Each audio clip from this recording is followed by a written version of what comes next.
فهو في عيشة راضية فأما من ثقلت موازينه فأمه هاوية وما أدراك ما هي نار حامية. பொருள் திடுக்கிட செய்யும் நிகழ்ச்சி. திடுக்கிட செய்யும் நிகழ்ச்சி என்றால் என்ன? திடுக்கிட செய்யும் நிகழ்ச்சி என்னவென்று எப்படி உனக்கு தெரியும்? அந்நாளில் மனிதர்கள் சிதறடிக்கப்பட்ட போல் ஆகுவார்கள். யாருடைய நன்மை? மலைகள் உதிர்த்து விடப்பட்ட கம்பளி போல் ஆகிவிடும். யாருடைய நன்மை? எடைகள் கனமாக இருக்குமோ அவர் கிருப்பியான வாழ்க்கையில் இருப்பார். யாருடைய நன்மை? எடைகள் லேசாக இருக்குமோ அவர் தங்கும் இடம் ஹாவியாகும். ஹாவியா என்றால் என்னவென்று எப்படி உனக்கு தெரியும்? அதுதான் சுத்தரிப்பும் நரக நெருப்பாகும். அஸ்ஸலாமு அலைக்கும் வரஹ்மத்துல்லாஹி தஆலா பரகாத்துஹு.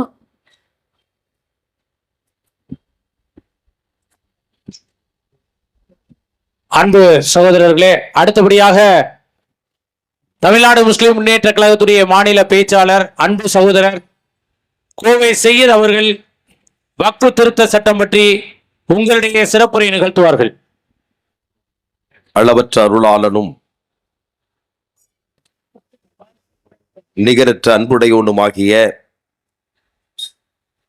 எல்லாம் வல்ல ஏக இறைவனின் அமைதியும் சமாதானமும் அனைத்து மக்கள் மீதும் நின்று நிலவட்டும் என்ற அழகிய முகமன் வார்த்தையோடு ஆரம்பம் செய்கின்றேன். அஸ்ஸலாமு அலைக்கும் வரஹ்மத்துல்லாஹி வபரகாத்துஹு.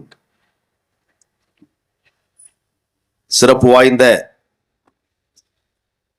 ராமநாதபுரம் மாவட்டம் தொண்டி நகரத்திலே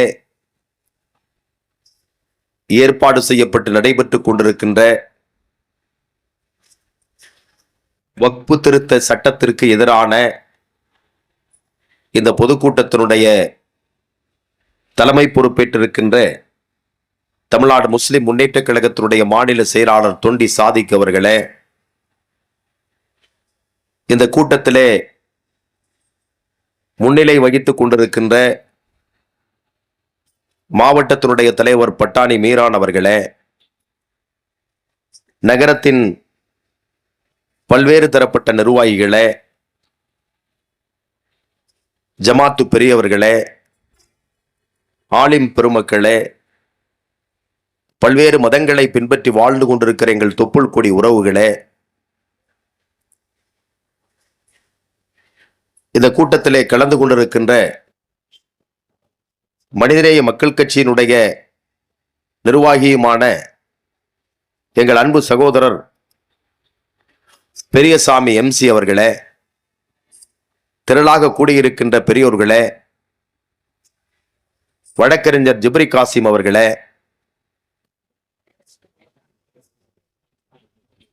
காவல்துறை மற்றும் உளவுத்துறை சகோதரர்களே,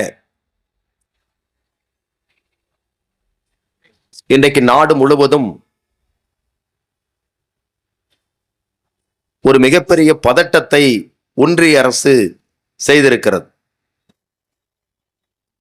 தொடர்ந்து ஒன்றிய அரசு ஆட்சிக்கு வந்த பாரதிய ஜனதா கட்சி இந்த நாட்டில் ஆட்சி பொறுப்பேற்று இதுவரையிலே தொடர்ந்து ஒரு பதட்டமான சூழ்நிலையை ஒரு மாதத்திற்கு ஒரு முறை உருவாக்கி கொண்டே இருக்கிறார்கள்.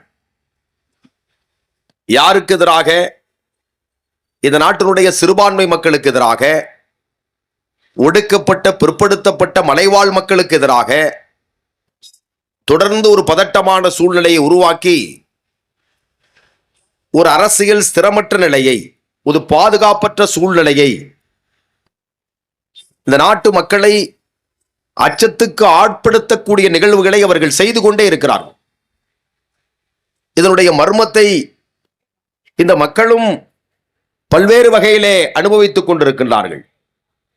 அங்கிங்கெனாதபடி இந்திய தேசம் முழுக்க ஒரு இரத்த ஆறை ஓட்ட வேண்டும் என்பது அவர்களுடைய கனவாகவே இருந்து கொண்டிருக்கிறது. ஏற்கனவே நரேந்திர மோடி குஜராத்தினுடைய முதலமைச்சராக இருக்கிற போது 2022 பிப்ரவரி மாதத்தில் குஜராத்தில் ஒரு 5000 முஸ்லிம்கள் படுகொலை செய்யப்பட்டார்கள். 1500க்கும் மேற்பட்ட பெண்கள் பாலியல் பலாத்காரத்துக்கு உட்படுத்தப்பட்டு கர்ப்பிணி பெண்கள் என்று கூட பாராமல் அவருடைய வயிற்றிலே சூலாயுதத்தை ஏற்றி உள்ளே இருக்கிற கருவை வெளியே எடுத்து அந்த கருவை பெட்ரோல் ஊற்றி எரித்து நாங்கள் முஸ்லிம்களை கொலை செய்து விட்டோம் என்று மார்தட்டி பேசிய ஒரு பயங்கரவாத கூட்டம்தான் இன்றைக்கு இந்தியாவை ஆட்சி செய்து கொண்டிருக்கிறது என்பதை நாம் பதிவு செய்ய கடமைப்பட்டிருக்கிறோம். நாம் எப்படிப்பட்டது ஒரு நாட்டிலே வாழ்ந்து கொண்டிருக்கிறோம்? இந்த நாட்டினுடைய மாட்சிமைகள் என்ன? இந்த நாட்டினுடைய வரலாறு என்ன? இந்த நாட்டுக்காக தங்கள் உயிரை அர்ப்பணித்தவர்கள் யார்? எந்த சமுதாயம் தங்களுடைய உயிரை அர்ப்பணித்தது என்பதை பற்றி கடுகளவு கூட தெரியாத ஒரு நபர்தான் மிஸ்டர் நரேந்திர மோடி. இந்தியாவை ஆளுவதற்கு தகுதி வேண்டும். அந்த தகுதி இம்மியளவு கூட இல்லாத ஒரு நபர்தான் இந்தியாவிலே இப்பொழுது ஆட்சி பொறுப்பில் இருக்கிறார். அமித்ஷாவுக்கு கொலைகாரன் என்கிற பட்டமே இருக்கிறது. அந்த கொலை செய்தவர்கள் தான் அவர்கள் என்று நாடே தெரிந்த விஷயம்தான். ஆனால் இன்றைக்கு அமித்ஷாவும் நரேந்திர மோடியும் இந்தியாவிலே வாழ்ந்து கொண்டிருக்கிற, அமைதியாக வாழ்ந்து கொண்டிருக்கிற ஒரு சமூகத்தை வேட்டையாடி கொண்டிருக்கிறார்கள். அதனுடைய தொடராகத்தான் அவர்கள் தொடர்ந்து பல்வேறு சட்டங்களை அமல்படுத்துகிறார்கள். முத்தலாக்கு தடை சட்டம் என்று சொன்னார்கள். அதற்கு பிறகு நாங்கள் பெண்களை, முஸ்லிம் பெண்களை பாதுகாக்கப் போகிறோம் என்று சொன்னவர்கள், அதற்கு பிறகு மாட்டிறைச்சி சாப்பிட்டவர்களை எல்லாம் படுகொலை செய்வோம் என்று மிரட்டுகிறார்கள். உத்தரப்பிரதேசம், மத்திய பிரதேசம், ஜார்க்கண்ட் போன்ற பல மாநிலங்களில் ஆட்டிறைச்சி சமைத்துக் கொண்டிருந்த வீட்டுக்குள்ளே ரவுடித்தனமாக உள்ளே சென்று 20 பேர் 30 பேர் ஒரு வீட்டுக்குள்ள போறது, போய் அங்க இருக்கிற ஆட்டிறைச்சி சமைத்துக் கொண்டிருந்த பாத்திரத்தை வெளியே எடுத்து வைத்து நீங்கள் மாட்டை சமைத்தீர்கள் என்று சொல்லி அடித்தே கொலை செய்திருக்கிறார்கள் பல நூற்றுக்கணக்கான பேர்களை. அது மட்டுமல்ல, தொடர்ந்து சிஏஏ என்று சொல்லக்கூடிய சட்டத்தை அமுல்படுத்தி முஸ்லிம்களுக்கு குடியுரிமை இல்லை, முஸ்லிம் அல்லாதவர்களுக்கு குடியுரிமை இருக்கிறது என்று சொல்லி குடியுரிமை சட்டத்தை இந்த நாட்டில் அமுல்படுத்துவதற்காக பல்வேறு சதித்திட்டங்களை அவர்கள் தீட்டினார்கள். அதற்கு பிறகு தொடர்ந்து பல்வேறு சட்டங்களை அமுல்படுத்துவோம் என்கிற வரிசையிலே தான் இன்றைக்கு வக்பு திருத்த சட்டம் என்று சொல்லி முஸ்லிம்களுடைய வக்பு சொத்துக்களை அபகரிப்பதற்காக, ஒட்டுமொத்தமாக இல்லாமல் செய்வதற்காக, அவருடைய அடையாளங்களை, அவர்களின் வரலாறுகளை, அவர்களின் கண்ணியங்களை ஒன்றுமே இல்லாமல் செய்வதற்காக ஒரு சதித்திட்டம் தீட்டப்பட்டது. அதுதான் வக்பு திருத்த சட்டம். வக்பு சட்டத்திற்கு திருத்தம் தேவையா இல்லையா என்பதை பற்றி யார் யோசிக்க வேண்டும்? என்னுடைய சொத்தை எப்படி நிர்வகிக்க வேண்டும் என்று நான் தான் முடிவெடுக்க வேண்டும். அது எங்கேயோ இருக்கிற ஒருவன் எப்படி முடிவெடுக்க இயலும்? வக்பு என்பது இந்த நாட்டினுடைய முஸ்லிம் முன்னோர்கள், மூதாதையர்கள், நபிகள் நாயகம் ஸல்லல்லாஹு அலைஹி வஸல்லம் அவருடைய காலகட்டத்தில் இருந்து இன்று வரை இந்த நாட்டில் வாழக்கூடிய முஸ்லிம்கள் பள்ளிவாசல் கட்டுவதற்கு, அவருடைய கல்லூரியை எழுப்புவதற்கு, மதரசாக்கள் என்ற பாடசாலைகளை, நல்லொழுக்க பயிற்சி பாடசாலைகளை எழுப்புவதற்கு, இந்த முஸ்லிம்களை அடக்கம் செய்வதற்கு கபர்ஸ்தான் தோற்றுவிப்பதற்கு, அதற்காக இறைவனின் பெயரால் கொடுத்த சொத்து தான் வக்பு சொத்து. இது இந்த முட்டாள்களுக்கு தெரியாது. இந்த முட்டாள்கள், ஒன்றிய அரசு முட்டாள்கள் என்ன நினைக்கிறார்கள் என்றால், அரசாங்கம் முஸ்லிம்களுக்கு கொடுத்த சொத்தாக நினைக்கிறார்கள். எப்படி அரசாங்கம் முஸ்லிம்களுக்கு கொடுக்கும்? அதற்கு ஏதாவது சான்றுகள் இருக்கா? ஆதாரம் இருக்கிறதா? ஒன்றுமே இல்லை. முழுக்க முழுக்க முஸ்லிம்களுக்காக கொடுத்த சொத்து. மரணிக்கின்ற தருவாயிலே இந்த சொத்தை கொடுத்திருக்கிறார்கள். இன்னும் ஏராளமான நிலங்கள் உள்ளவர்கள் அல்லாஹ்வின் பெயரால் கொடுத்துவிட்டு அதன் மூலமாக நாங்கள் புண்ணியத்தை அடைகிறோம், சொர்க்கத்துக்கு செல்லுகிறோம் என்று சொல்லி இறைவன் பாதையிலே கொடுத்த சொத்துக்கு எப்படி மோடி மகனாக பிறக்க முடியும்? எப்படி அமித்ஷா முஸ்லிம் சொத்துக்கு மகனாக பிறக்க முடியும்? அதுதான் எங்களுடைய கேள்வி. நாங்கள் வைக்கின்ற விஷயமே அதுதான். இது ஒரு பாரதூரமான நிகழ்வு அல்ல. இது முஸ்லிம்களை இன சுத்திகரிப்பு செய்வதற்கான நிகழ்வு. இந்த நாட்டிலே, இந்த தொண்டியிலே சாதிக்கு வாழ்ந்து கொண்டிருக்கிறார், தொண்டி சாதிக்கு. அதே போல ஒவ்வொருவரும் வாழ்ந்து கொண்டிருக்கிறார்கள். நான் கோவையிலே வாழ்ந்து கொண்டிருக்கிறேன்.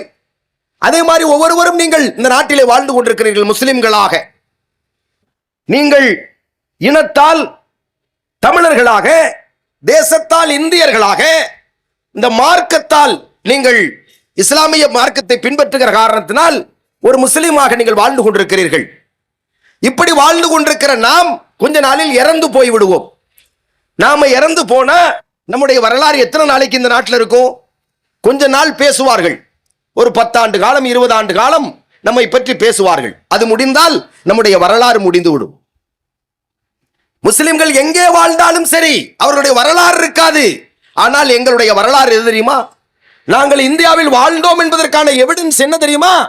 நாங்கள் தொழுத பள்ளிவாசல். எல்லோரும் இறந்து போகுவோம். என்னுடைய மூதாதையர்கள் எல்லோரும் இறந்து போயிருப்பார்கள். ஆனால் பள்ளிவாசலுக்கு இறப்பில்லை. அது அப்படியே தான் இருக்கும். இவர்கள் எல்லாம் இந்த பள்ளிவாசலில் தொழுதவர்கள், இந்த ஊரை சார்ந்தவர் என்பதற்கான எவிடன்ஸே இந்த பள்ளிவாசல் தான். அதற்கு பிறகு எது? எங்களை கொண்டு போய் அடக்கம் செய்கிற கபரஸ்தான். அது வரலாறு. அங்கே யாரும் போக மாட்டார்கள். அது அங்கேதான் இருக்கும். இதுதான் நம்முடைய வரலாறு. இப்ப RSS காரர்கள், ஒன்றிய அரசை நடத்தி கொண்டிருக்கிற நரேந்திர மோடி, அமித்ஷா போன்ற பயங்கரவாதிகள் என்ன நினைக்கிறார்கள் என்று சொன்னால், முஸ்லிம்களை இந்த நாட்டிலே இருந்து 30 கோடி பேரை துரத்த வேண்டும் அல்லது படுகொலை செய்ய வேண்டும். இவர்களை அழிக்க வேண்டும் என்று சொன்னால் முதல்ல என்ன செய்ய வேண்டும்? அவருடைய வரலாறை இல்லாமல் செய்ய வேண்டும். எங்கே இருந்து தோன்றுகிறது இவருடைய வரலாறு? கபரஸ்தானில் இருந்து தோன்றுகிறது, பள்ளிவாசலில் இருந்து தோன்றுகிறது, அவர்கள் படித்த மதரசாவில் இருந்து தோன்றுகிறது. அப்ப என்ன பண்ணணும்? இது ஒட்டுமொத்தமாக முதலிலே நாம் அபகரிக்க வேண்டும். பள்ளிவாசலையும் மதரசாவையும் கபரஸ்தானையும் அபகரித்து விட்டால் முஸ்லிம் என்று ஒரு இனம் இங்கே வாழ்ந்த வரலாறு இருக்காது. அப்போ ஈஸியா அழிச்சிடலாம். இதுதான் அவருடைய திட்டம். இதற்காகத்தான் வக்பு சொத்து திருத்தம் என்ற பெயரிலே ஆட்டுக்காக ஓநாய்கள் அழுகின்றன. ஆட்டுக்காக அழுகுகின்ற ஓநாய்கள் என்ன சொல்லுகிறது? நாங்கள் ஆட்டுக்கு மருத்துவம் பார்க்குவதற்காகத்தான் ஓநாய் அந்த ஆட்டை பிடிக்கிறது என்று சொன்னால் எப்படி நாங்கள் நம்ப இயலும்? எப்படி ஓநாய்கள் இருந்த அந்த ஆடு கிடைக்கும்? வெறிபிடித்த நாய்களை போல முஸ்லிம்களை வேட்டையாடுவதற்கு, முஸ்லிம் சொத்துக்களை அனுபவிப்பதற்கு இந்த களவாணிகள் மறைமுகமாக திட்டம் தீட்டி பாராளுமன்றத்தில் உட்கார்ந்து கொண்டிருக்கிறார்கள். திருடன் வெளியே இருந்தால் அவன் மீது FIR போடலாம், கைது செய்து உள்ளே தள்ளலாம். ஆனால் திருடன் எங்கே இருக்கிறான்? சட்டம் இயற்றுகின்ற அவையிலே திருடன் இருக்கிறான். சாவியை பாதுகாக்கலாம் என்றால் சாவி யார் கையில் இருக்கிறது?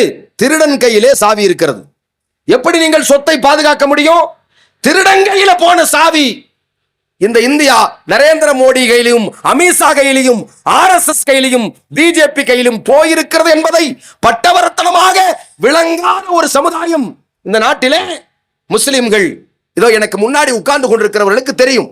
ஆனால் இந்த அவைகளுக்கு வெளியே இருக்கிறவர்களுக்கு இதை பற்றி ஏதாவது தெரியுமா? அதை பற்றி கவலைப்படுகிற முஸ்லிம்களாக இருக்கிறார்களா? ஒட்டுமொத்தமாக அவருடைய பள்ளிவாசல் போகிறதல்ல, போய்விட்டது. இன்னும் நீதிமன்றம் தீர்ப்பு வழங்கவில்லை. இந்த கோமாளி சட்டத்தை இவர்கள் ஏற்றியிருக்கிற முட்டாள்தனமான வரையறைகளை நீதிமன்றம் இன்னும் நிராகரிக்கவில்லை, தடுத்து வைத்திருக்கிறது. வருகிற மார்ச் 5ஆம் தேதி, நான் 1ஆம் தேதி பேசிக் கொண்டிருக்கிறேன், 5ஆம் தேதி வரை நீங்கள் இந்த சட்டத்தை திருத்தம் என்று சொல்லுகிறீர்களே, அதனுடைய விளக்கத்தை தாருங்கள் என்று வழக்கறிஞர்கள், BJP வழக்கறிஞர்களிடத்தில் கேட்டிருக்கிறார்கள்.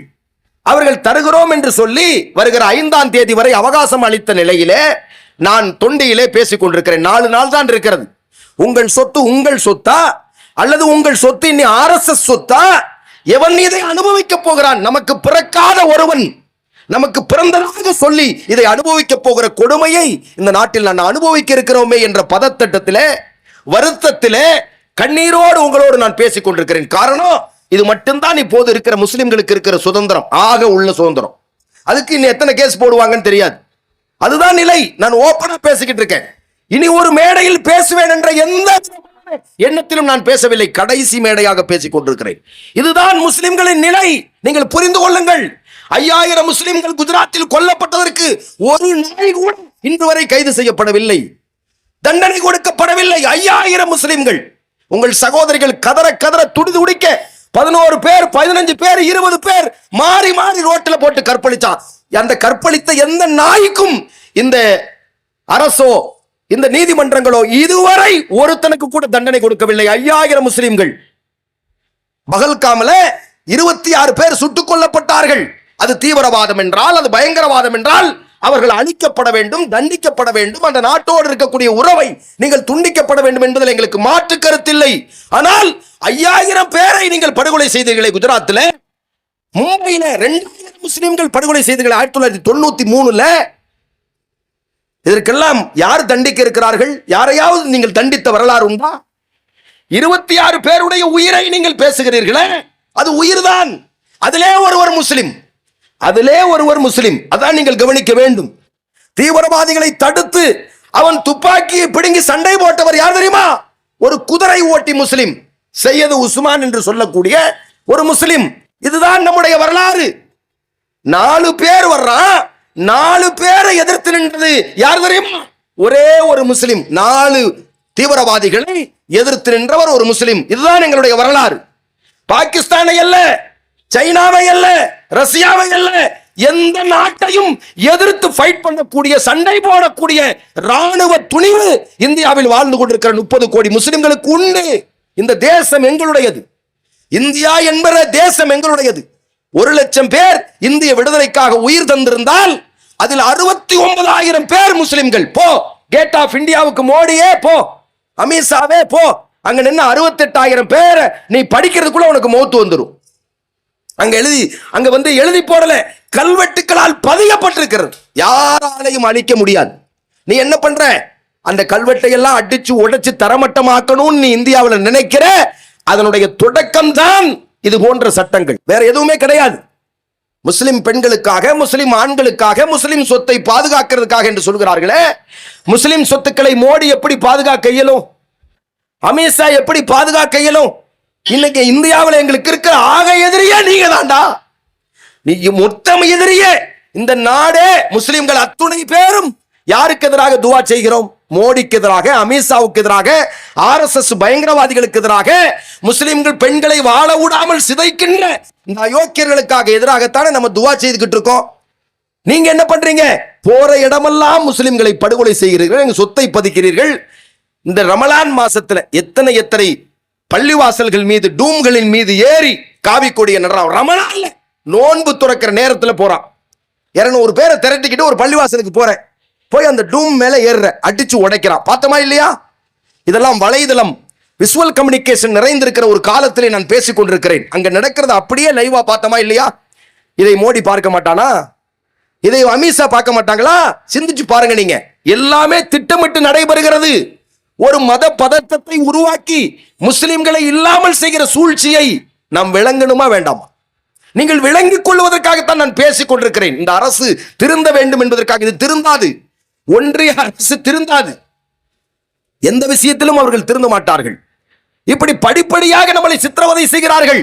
முஸ்லிம் சொத்தை பாதுகாக்கிறோம் என்று சொல்லக்கூடிய அமித்ஷா, மோடியே, அம்பானி வீடு கட்டி இருக்கிற இடம் யாருடையது? மகாராஷ்டிரா மாநிலத்தில் அம்பானி 15,000 கோடி ரூபாய் சொத்துல 4 லட்சம் சதுரடியில, எவ்வளவுங்க? 4 லட்சம் சதுரடியில ஒரு வீடு கட்டியிருக்கிறார். 27 மாடி வீடு.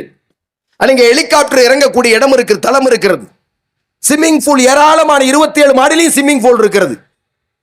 அருவிகள் இருக்கிறது எங்க மாடியில. இதெல்லாம் 15,000 கோடி ரூபாய் செலவு பண்ணியிருக்கிற அந்த பில்டிங். அந்த இடம் யாருடைய தெரியுமா? முஸ்லிம்களுடைய வக்பு நிலம். யார் கொடுத்தது? பிஜேபி அரசு கொடுத்தது. ஊராங்கோலி எடுத்து உம்மா பேருக்கு ஃபாத்தியா ஓதுறான்னு சொல்லி கொடுத்துட்டான். உன்னை விட கேடு கட்டவன் யாராவது இருப்பானா? அம்பானி எவ்வளவு பெரிய பணக்காரன், இந்தியாவில் முதன்மை பணக்காரன் அம்பானி. அவன் ஏண்டா எங்களுக்கு பிறக்கிற நாங்க கேட்போமா இல்லையா? இது யார்? முஸ்லிம் சொத்துக்களை அபகரிக்கிறதுக்கு நீ யார்? எங்களுடைய கபரஸ்தானுக்கு, எங்களுடைய வழிபாட்டத்துக்கு தளத்துக்கு, எங்கள் பிள்ளைகள் ஒழுக்க கல்வியை பயின்றிருப்பதற்கு, மதரசா கட்டுவதற்காக எங்களுக்குள்ள நிலம் 9,40,000 ஏக்கர் நிலம். ஆனால் விகடன் பத்திரிகையில நான் ஆன்லைன்ல பார்த்தேன், அவர்கள் ஒரு ஆர்டிக்கல் எழுதியிருக்கிறார்கள். முஸ்லிம்களுடைய வக்பு நிலம் 38 லட்சம் ஏக்கர் என்று அவர்கள் எழுதியிருக்கிறார்கள். ஆனால் இதுவரையில 9,40,000 ஏக்கர் என்பதை நாம் பார்க்கிறோம். அப்படியானால் எவ்வளவு மில்லியன் கோடி டாலர் பெருமானம் உள்ள சொத்து இந்த சொத்து? இந்த நாட்டின் ராணுவம், இந்த நாட்டினுடைய ரயில்வேவுக்கு பிறகு பெரிய சொத்து யாருடையது என்றால் முஸ்லிம்களுடைய வக்பு சொத்து. காரணம், நாங்க கொடுக்கிற மனோநிலை உள்ளவர்கள், இறைவனுக்காக உயிரையே கொடுக்கக்கூடிய கூட்டம் இந்த கூட்டம். அப்புறம் எங்களுக்கு சொத்து என்ன பெரிய சொத்து? கொடுத்துட்டு போயிருவாங்க. அதுதான் இவ்வளவு பெரிய சொத்து, வேற எதுவுமே கிடையாது. அல்லாஹ் என்று சொல்லிவிட்டால் மரண தருவாயில எல்லாவற்றையும் இறைவன் பாதையிலே கொடுக்கிற பண்பு முஸ்லிம்களுடைய. இவர்கள் எங்க வைக்கிறார்கள்? அப்படியானால் அம்பாதி வீடு கட்டி இருப்பது இந்த வக்பு நிலத்தில். இவர்கள் சொல்லுகிறார்கள் நாங்கள் முஸ்லிம் சொத்தை பாதுகாக்க போகிறோம் என்று. இதைத்தான் நான் சொல்லுகிறேன், திருடன் கையிலே சாவி இருக்கிறது என்று. அந்த சொத்தை மீட்டெடுப்பது யார்? இப்படி படிப்படியாக பல இடங்களிலே முஸ்லிம் சொத்துக்கள் அபகரிக்கப்படுவதை நாம் பார்க்கிறோம். முஸ்லிம்களால் முஸ்லிம் சொத்துக்கள் அபகரிக்கப்படுகின்றன. அப்படி சில பிறப்புகளும் நம்ம நாட்டில் இருக்கான். அது வேற விஷயம், அது தனி. அது நமக்குள்ள பேசியாக வேண்டியது. அதுக்காக கொலைகாரன் கையில கத்தி கொடுக்க முடியுமா? முஸ்லிம் சொத்தை வக்பு பேரால சுரண்டக்கூடியவர்கள் இருக்கிறார்கள்.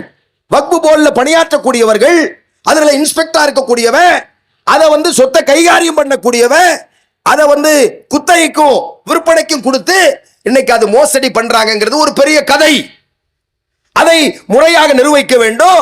இல்லாத ஏழைகளுக்கு அவர்கள் வீடு கட்டிக் கொள்வதற்கு அனுமதி அளிக்க வேண்டும். விற்பனை அல்ல.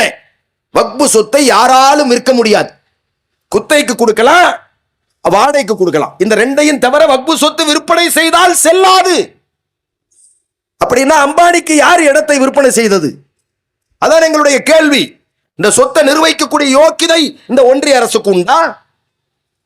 அதான் எங்களுடைய கேள்வி. என்ன சொல்றானா, இந்த முஸ்லிம் சொத்தை நிர்வகிப்பதற்கு சுமார் 8,72,000 ப்ராப்பர்ட்டி. இந்த பள்ளிவாசல் ஒரு ப்ராப்பர்ட்டி என்றால் பக்கத்துல மதரசா ஒரு ப்ராப்பர்ட்டி, இந்த கடை பள்ளிவாசல் சொத்து என்றால் அது ஒரு ப்ராப்பர்ட்டி. இப்படி 1, 2, 3 8,72,000 ப்ராப்பர்ட்டி முஸ்லிம்களுடையது இந்தியாவில். இந்த சொத்தை சரியாக நிர்வகித்தால் முஸ்லிம்ல வறுமை கோட்டுக்கு கீழே உள்ளவனே இருக்க மாட்டான், வீடற்றவர்களே இருக்க மாட்டார்கள். அந்த அளவுக்கு விரிவான சொத்து இந்த சொத்து. அதுதான் இந்த நாட்டில் அபகரிக்கப்பட்டிருப்பதை நாம் பார்க்கிறோம். அப்போ அந்த ஒன்றிய அரசு என்ன மாதிரி சட்டத்தை கொண்டு வர்றாங்கிறத ஒரு 2-3 சட்டம் மட்டும் நான் உங்களுக்கு சொல்றேன். எவ்வளவு பெரிய மகா பாவிகளா இருக்கானுங்கன்னு பாருங்க. முஸ்லிம் சொத்தை வக்பு போர்டுல யாரை போடணுமா? 2 முஸ்லிம் அல்லாதவர்களை போடு. குறைந்தபட்சம் 2 பேரை போடணுமா? முஸ்லிம் அல்லாதவர்கள். முஸ்லிம் சொத்தை நிர்வகிப்பதற்கு முஸ்லிம் அல்லாதவர்களை ஏண்டா போடணும்? என்னடா காட்டுபராட்டி சட்டமா இருக்கு? இந்த நாட்டையே நிர்வகிச்சவங்கடா நாங்க போட்ட குப்பையில தான் நீ உட்கார்ந்து இருக்கிற. இந்த பாராளுமன்றம் எங்களுடையது. இந்த நீ வெட்டி இருக்கிற அத்துணை வரலாற்று சிறப்புமிக்க கட்டடங்களும் நாங்க கட்டினது. நாங்க இந்த நாட்டை வடிவமைத்து இந்தியாவை இந்தியாவாக்கி, இந்தியான்னு ஒன்று இருந்ததா? இல்ல. இதை வடிவமைக்கமாக்கி கட்டமைப்பாக்கி இங்க இருக்கக்கூடிய மாகாணங்களை எல்லாம் ஒன்று சேர்த்து நாங்க ஒரு நாடாக்கி கையில தந்த நிர்வாகம் பண்ணவங்க நாங்க. எங்களுடைய சொத்தை நிர்வகிப்பதற்கு முஸ்லீம் அல்லாத 2 பேரை போடணுமா? 2 பேரை போட்டா கபர்ஸ்தான் வேணுமல்ல? கபர்ஸ்தான் வெட்டிட்டு தானே போட முடியும். 2 பேரை போடுனா எங்க போடுறது? கபர்ல போடுறதா? முஸ்லிம் சொத்தை நிர்வகிப்பதற்கு முஸ்லிம் அல்லாதவனை போடுங்க என்று நான் 1.5 மாதமாக பேசினேன். நீதிமன்றத்துக்கு இந்த வழக்கு போனது. நீதிபதி என்ன கேள்வி கேட்டார் தெரியுமா? சென்னையில, பல்வேறு கோவையில, திருச்சியில இதையெல்லாம் நாங்கள் பேசி முடித்து 1.5 மாசம் கழிந்து நீதிபதி கேட்கிறார், அதே வார்த்தையை கேட்கிறார். முஸ்லிம் சொத்தை நிர்வகிப்பதற்கு முஸ்லிம் அல்லாத 2 பேரை போடுறேன்னு சொல்றிய, திருப்பதி கோயிலை நிர்வகிப்பதற்கு நீ இந்து அல்லாத 2 பேரை போடுவியான்னு கேட்டா அந்த வக்கீல் பேசணும்ல, பேச மாட்டேன்ட்டான். பேசுறதுக்காகத்தான் 5ஆம் தேதி வரைக்கும் டைம். நாக்கு வரல அவனுக்கு. இதே கேள்வி நம்ம மேடையில கேட்ட, தமிழ்நாடு முஸ்லிம் முன்னேற்ற கழகத்தினுடைய மேடையில நாங்கள் கேட்ட கேள்வியை உச்சநீதிமன்றத்தினுடைய தலைமை நீதிபதி கேட்ட போது எங்களுக்கு உண்மையிலேயே நம்பிக்கை பிறந்தது. பரவாயில்ல, கரெக்டா தான் கேட்டிருக்கிறார். நமக்கு எழக்கூடிய சிந்தனை அவருக்கு எழுந்திருக்க. நாங்கள் கேட்டது நியாயம் தானே. எங்களை நிர்வகிக்க நீ யார்? எங்களுக்கு பிறந்தையா? சொல்லு. முஸ்லிமுக்கு பிறந்தவன் தான் நான் முன்னாள் முஸ்லிம் என்று நீ சொல்லு. நாங்கள் ஓரளவுக்கு பேசி ஒரு முடிவுக்கு வர்றோம். நாங்களே இவன் நமக்கு தம்பா பிறந்திருக்கிறான், ஏதாவது ஒரு முடிவுக்கு வருவோம் நாங்க சொல்லுவோம். ஆனால் எப்படி ஏற்றுக்கொள்ள இயலும்? முஸ்லிம்களுக்கு பிறந்திருந்தால் கூட இதை விற்க முடியாது ஒருத்தருக்கு. இதை முஸ்லிம்கள் தான் நிர்வகிக்கணும். இந்திய அரசியல் சட்ட சாசனத்தில் பிரிவு 26 மிக அழகாக சொல்லுகிறது. நீங்கள் இந்த நாட்டில் வாழவோ, இந்த மதத்தை பின்பற்றி வாழவோ, அந்த மதத்தினுடைய அனுஷ்டானங்களை நீங்கள் பின்பற்றுவதற்கு, பூஜை புனஸ்தானங்களை நீங்கள் செய்வதற்கு, வழிபாடுகளை நடத்துவதற்கு, அந்த வழிபாடு நடத்துவதற்கு, நீங்கள் ஆலயங்கள் எழுப்புவதற்கு, அந்த ஆலயங்களை நிர்வகிப்பதற்கு, சொத்து வாங்குவதற்கு, அந்த சொத்தை நிர்வகிப்பதற்கு நீங்கள் செய்து கொள்ளலாம். உங்களுக்கு சுதந்திரம் வழங்கப்பட்டிருக்கிறதுன்னு இந்திய அரசியல் சாசன சட்டம் பிரிவு 26 எங்களுக்கு பவர் தந்திருக்கு. அந்த சட்டத்தை செதுக்கிய சிற்பி அண்ணல் அம்பேத்கர் அவர்கள் அன்றைக்கே அதை சரியா செதுக்கிட்டு போயிருக்கிறார். எல்லா மதங்களுக்கும் தனித்தனி சட்டங்களை போட்டு அவர்கள் அந்த மதங்களை பின்பற்றி வாழுவதற்கான அந்த ஃபண்டமெண்டல் ரைட்ஸ், அடிப்படை உரிமை, எங்களுடைய அடிப்படை உரிமையின் மீது தான் இப்படி கை வைக்கிறேன். அது எப்படி முஸ்லிம் சொத்தை நிர்வகிப்பதற்கு முஸ்லிம் அல்லாதவனை போடுவேன்? சரி, எம்பி எம்எல்ஏ ரெண்டு பேர் இருப்பாங்க, இங்க 2 எம்பி இருக்காங்க, யாரையாவது போட்டுடலாம். ஒரு எம்பி இருக்கார், நவாஸ் கனி இருக்கிறாரு, இன்னும் ஒரு முஸ்லிம் எம்பி எங்கேயாவது கடன் வாங்கி போடலாம், 2 எம்எல்ஏவை போடலாம். ஜார்க்கண்ட்ல போட முடியுமா? உத்தரப்பிரதேசத்தில் போட முடியுமா? அஸ்ஸாமில் போட முடியுமா? மத்திய பிரதேசத்தில் போட முடியுமா? டெல்லியில போட முடியுமா? இருக்காங்களா? ஒரு ஆள் கூட கிடையாது. அப்ப யார் நிர்வகிப்பா? முழுமையா இவாள் உட்கார்ந்துக்குவான். முழுமையா பிஜேபி காரன் போய் உட்கார்ந்துருவான். பிஜேபி 2 எம்பி போய் உட்காருவான், ஆர்எஸ்எஸ் காரன் 2 போய் உட்காருவான். அப்புறம் என்ன ஆகும்? குரங்கு கையில கிடைச்ச பூமாலை ஆகிறாதா எங்களுடைய சொத்து? சிந்தித்து பாருங்க. அப்போ அந்த 2 பேரை போடுங்கிறான். இதுதான் எவ்வளவு பெரிய ஒரு துரோகத்தை, மோசடியை இவர்கள் செய்கிறார்கள். எங்க உட்கார்ந்து செய்யறான் தெரியுமா? பாராளுமன்றத்தில் நீங்களும் நானும் நம்பி நிற்கிற கடைசி புகலிடம் இந்திய தேசத்தினுடைய பாராளுமன்றம். அதற்கப்புறம் நமக்கு நீதிமன்றம் தான் இருக்கு. அந்த பாராளுமன்றத்திலே உட்கார்ந்து கொண்டு இந்த செயலை அவர்கள் செய்கிறார்கள். அது மட்டுமல்ல, முஸ்லிம் இந்த வக்பு சொத்து யாரு வேண்டுமானாலும் கொடுக்கலாம். முஸ்லிம்களுக்கு யாரு வேண்டுமானாலும் இந்த சொத்தை கொடுக்கலாம். அவன் என்ன போடுறான்னா, யாராவது வக்புக்கு சொத்து கொடுக்கறான் தான் அவன் 5 வருஷம் முஸ்லிமா வாழ்ந்திருக்கணும். என்னடா சட்டம் இது? அப்படியா? இந்து மதம், கிறிஸ்துவ மதம் எல்லாம் இந்த நாட்டில் இருக்கு. அவங்களுக்கு சொத்து கொடுக்கறான் தான் எத்தனை வருஷமா அவன் கிறிஸ்டியனா இருக்கணும்? அதெல்லாம் கிடையாது. அவன் கொடுத்த உடனே ஏத்துக்குவோம். முஸ்லீம் கொடுக்கறான் தான் 5 வருஷம் அவன் முஸ்லீமா இருக்கணும். ஏண்டா அயோக்கிய பையனே, 5 வருஷம் ஒரு முஸ்லீமா இல்லையாங்கிறதை நாடி முடிச்சு பாப்பியடா நீ? இஸ்லாம் என்பது நம்பிக்கை. இஸ்லாம் என்பது நம்பிக்கையின் அடிப்படையில் உள்ளது. ஒரு இந்து சகோதரர் மரணிக்க போகிறார். மரணிக்கிற தருவாயில் அவர் என்ன நினைக்கிறார்? முஸ்லிம்களின் பள்ளிவாசலுக்கு, முஸ்லிம்களின் மதரசாவுக்கு இந்த சொத்தை கொடுத்துடலான்னு சொல்லி தன்னுடைய பிள்ளைகளை அழைக்கிறார்.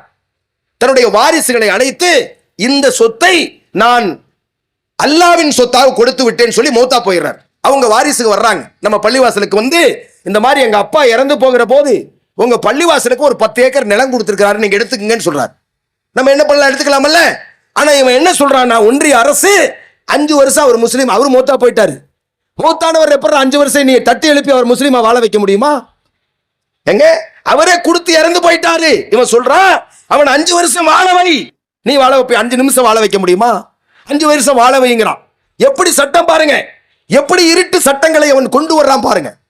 யாராலும் ஏற்றுக்கொள்ள முடியாத, அறிவுக்கு பொருத்தம் இல்லாத இந்த அடக்குமுறை சட்டங்களை நம் மீது கொண்டு வருகிறாரே, இதைத்தான் நாம் எதிர்த்து நிற்கிறோம். எப்படி எதிர்த்து நிற்கிறோம்னா, இதே இடத்துலதான் சிஐஏ போராட்டத்திற்கு நீங்கள் ஒன்று கூடினீர்கள். பல நாட்கள் அரிசி பருப்போடு போராடினோம், சாப்பாடோடு போராடினோம், விடிய விடிய போராடினோம். பெண்கள், பல்லாயிரக்கணக்கான பெண்களும் ஆண்களும் சேர்ந்து உட்கார்ந்தமே, அது மாதிரி இந்திய தேசம் எங்கு உட்காரணும், அதைத்தான் நாம் உங்களுக்கு சொல்லுகிறோம்.